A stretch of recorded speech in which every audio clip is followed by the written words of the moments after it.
د رسول الله صلی الله علیه وسلم سره د مینې او د محبت تقاضا دا ده چې د هغه د دین خدمت وشي. که یو سړی دا وایي چې زما د خوږ نبي سره ډېر تعلق دی او زما ورسره ډېره زیاته مینه ده او هغه چې د کوم دین دپاره تکلیف تیر کړی دی او تکلیف یې برداشت کړی دی دی د هغه دین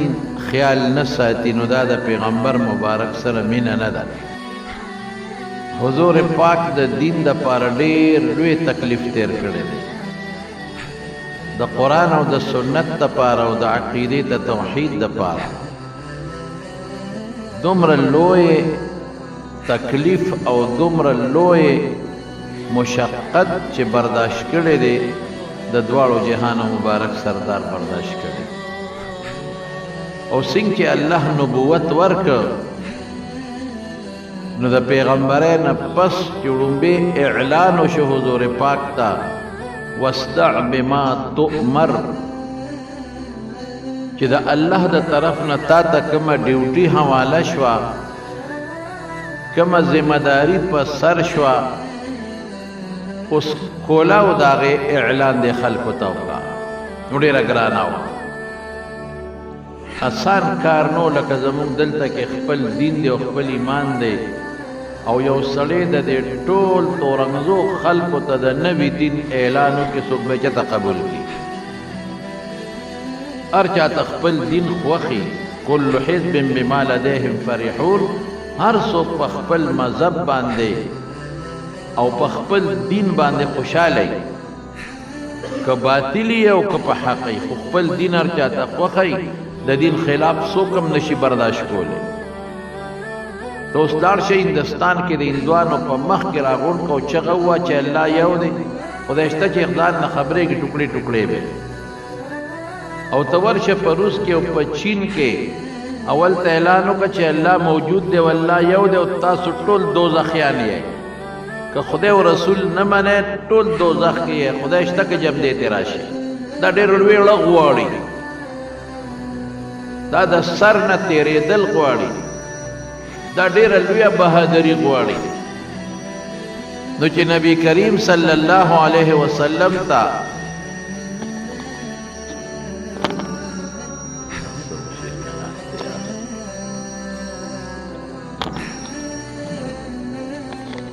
چې نبی کریم صلی الله علیه وسلم ته دا ډیوټي حواله شوه چې د دې مکې کافرانو مشرکانو په مخ کې به په بلند اواز کوله اعلان کوي او د ټولو ته به کوله ووایي چې الله یو د شریک نه لري. د دې مطلب دا شو چې دا تاسو کوم د لات او د منات او د عزا عبادت کوئ دا ټول باطل دی،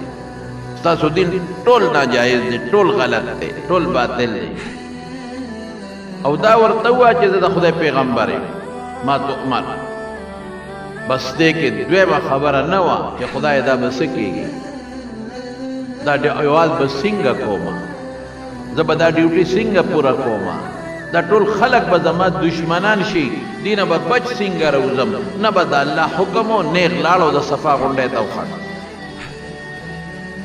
او د صفا غونډۍ باندې اعلان وکړ یا صباحا. د حضور پاک خو ډېر لوی قدر و په مکه کې ډېر لوی عزت و، خلکو به ورته صادق رښتونې وې، امین امانتګر به ورته خلکو وې. د کونډو خدمت یې کړی دی، د یتیمانانو خیال یې ساتلی دی، د بې کسو سره مدد کړی دی، د میلمنو خدمت یې کړی دی. ډېر زیات خلکو کې مقبول و، خلکو ډېر زیات خوښ و. چې چغې که یا صباحا،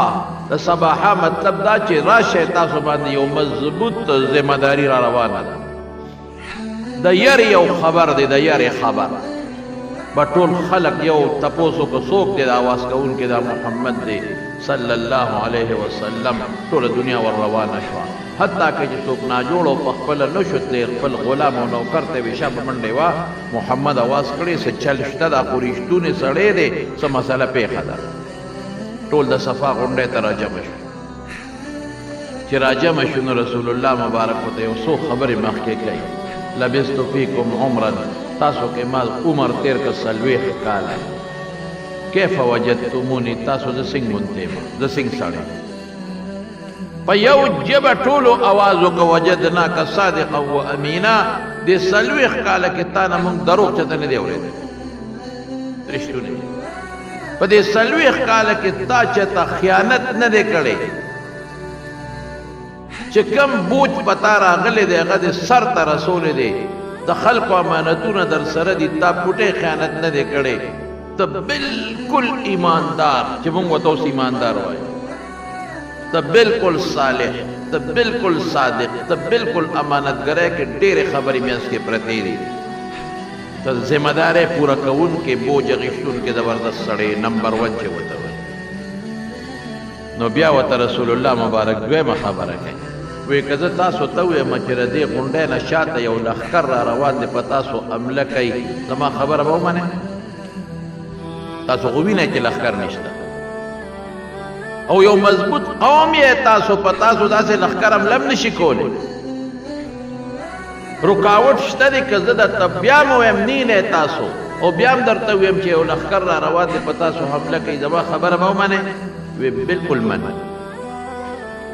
منو چې ته وې د بل چا نه منو ستا منو